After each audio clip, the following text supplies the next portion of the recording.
Hello, my name is Doug Thomas, and I'd like to spend a few minutes talking to you about secular humanism and secular humanist ethics.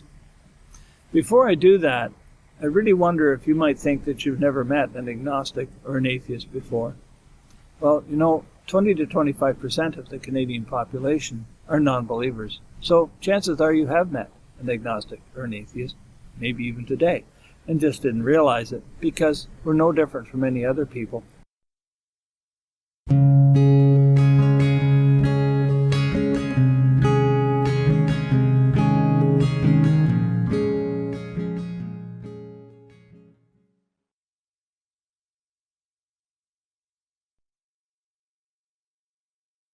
The agnostic philosophy really says three things.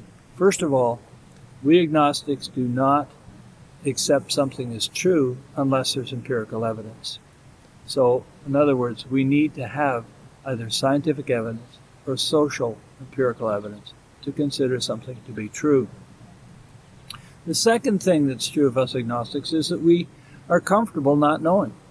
So, certainly we're curious about things and we want to learn about science and how to operate the photocopier in the office and those kinds of things. But if something is not knowable, if there's no available empirical evidence or no way to get that empirical evidence, we don't fill up in the blanks with speculation. We simply say, okay, we don't know, and carry on. The third thing you need to know about us is, as I mentioned, the agnostic philosophy is a philosophy about all knowledge. So the concept or the idea about whether or not there's a God is not a very central part of our philosophy. We're not concerned about it. We just move on. When we get to atheists, we realize that there are two different kinds of atheists. The first kind are traditional atheists.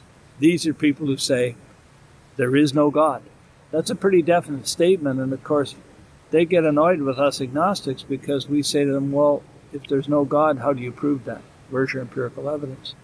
Just as much as we'll say to the theist, if there's a God, where's the evidence? So the traditional atheist has made a definite statement.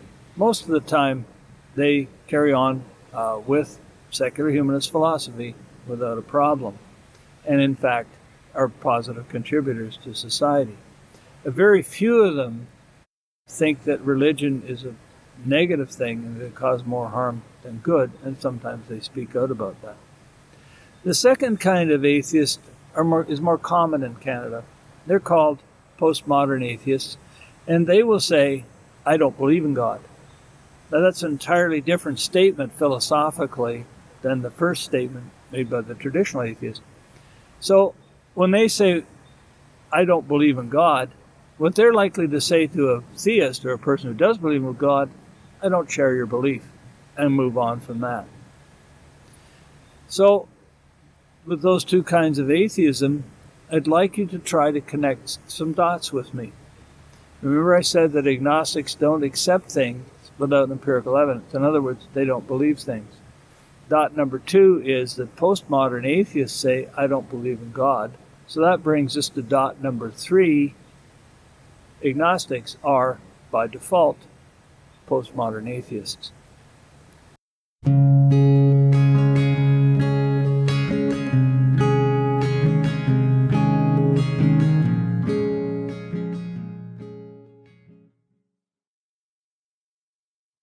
Well, what about secular humanism? What is that? Well, secular humanism, or just humanism as we call it, is a set of philosophies that adopted either actively or passively by non-believers, like atheists and agnostics. And it's a philosophy that comes out of the natural human condition. Humanist is a word that's derived from the ancient Greek word humanos. And that word means man-centered, roughly translated. So the humanist philosophy is that what is good is the responsibility of human beings, and that we are responsible for what we do and for the consequences of what we do. So, for example, if someone says, as Michelle Bachmann did when she retired from the Republican leadership candidate race a few years ago, I'm doing this because it's God's plan. I'm retiring because it's God's plan. He decided this. That statement has zero humanism in it because she did not accept, in that statement at least, any responsibility for her actions. Other people who are religious say, well, I try to do things well. I work in the community because it's part of God's plan, and I exercise free will within God's plan. That shows some humanism. They're accepting some responsibility for their action, in fact, quite a bit of responsibility. And so there's a kind of relative humanism there. We secular humanists accept total responsibility because since we don't believe there's a God, we can't suggest that we're following any God's plan. It is our plan and our plan totally, so we must accept total responsibility for the results of that plan.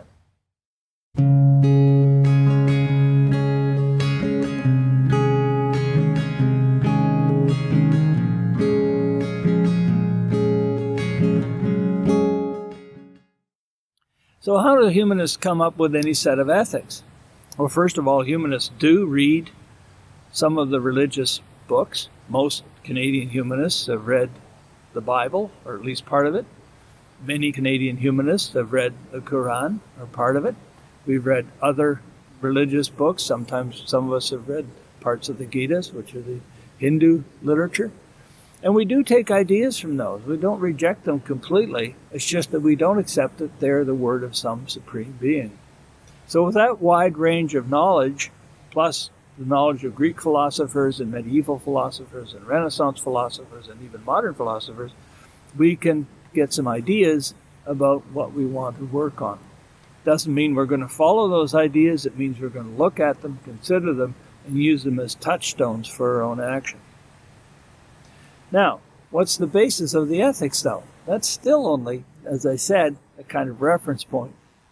Well, I like to talk about the tripod of ethics in humanism. And that tripod is made up of three legs. The first leg is the dopamine response. The second leg is the tribal response. And we share those two legs with the rest of our fellow primates. We're members of a primate family called the Hominids, which includes the gorillas, the orangutans, chimpanzees, and bonobos. And we share those characteristics of the dopamine response and the tribal response with that group of our family. The third leg is reason, and that's one that we have certainly much more strongly than the other members of the primate family, almost be considered a unique characteristic of human beings. So what is the dopamine response? Well, very simply, when you do something good for someone, or that you feel is good for someone, you get a little charge of an enzyme called endorphins, which make you feel good. So when you smile at someone, or you compliment them on their hairstyle in the morning, or whatever it is you do that's one of the positive social actions, you get a little charge out of that and you feel good.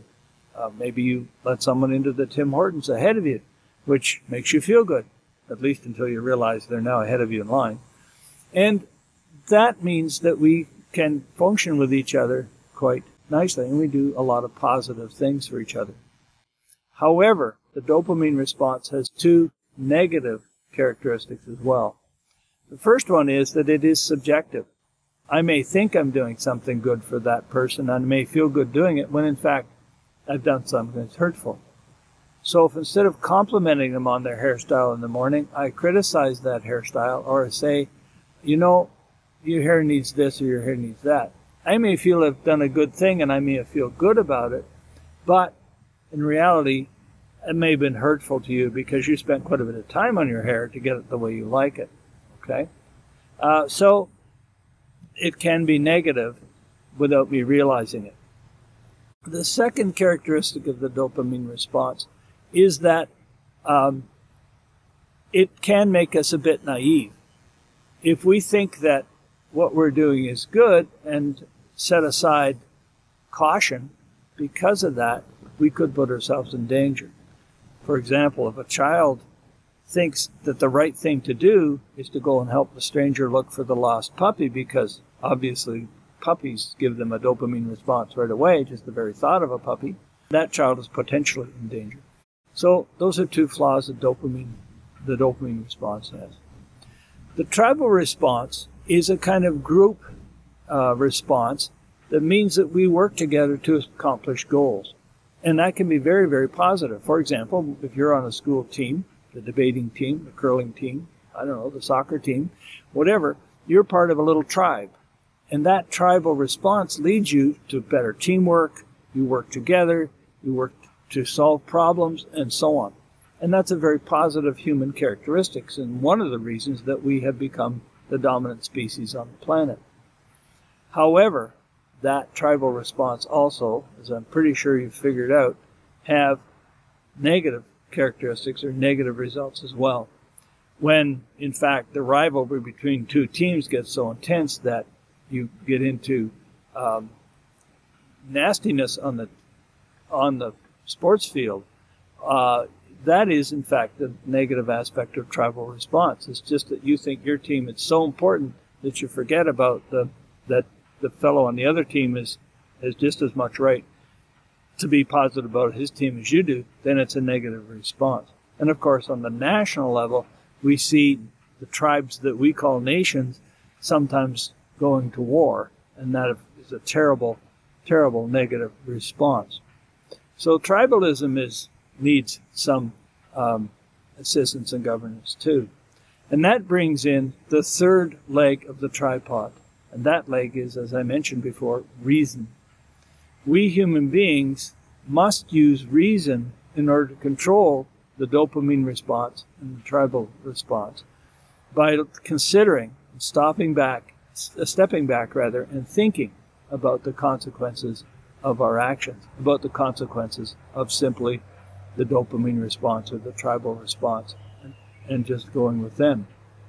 And it is that third tripod leg that really balances the first two legs and really makes the humanist philosophy and humanist ethics work.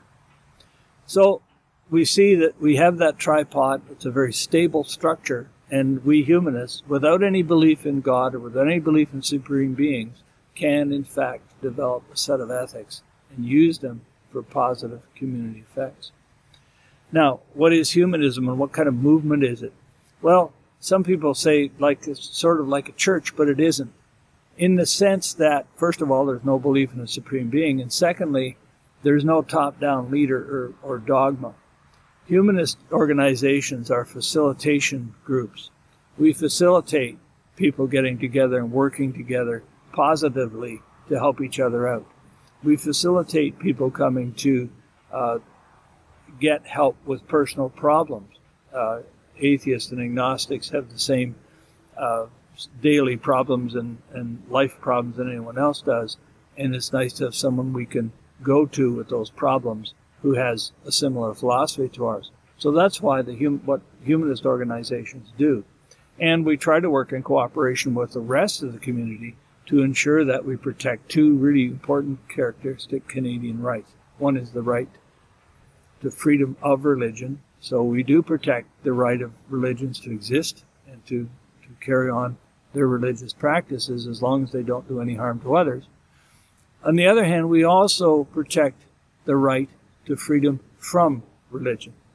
And we really feel that we have the right to freedom from religion in public spaces. So sometimes we bump elbows with religious people who want to have public prayers and public rituals because we think that impinges on our right to freedom from religion. But again, we try to apply reason to come up with compromises and try to participate in the positive aspects of our community. So that means that, in summary, humanism is a set of ethics that's available to non-believers without belief in God. It is a human set of ethics that puts the responsibility for positive social action squarely on the shoulders of the humanist. Thank you very much.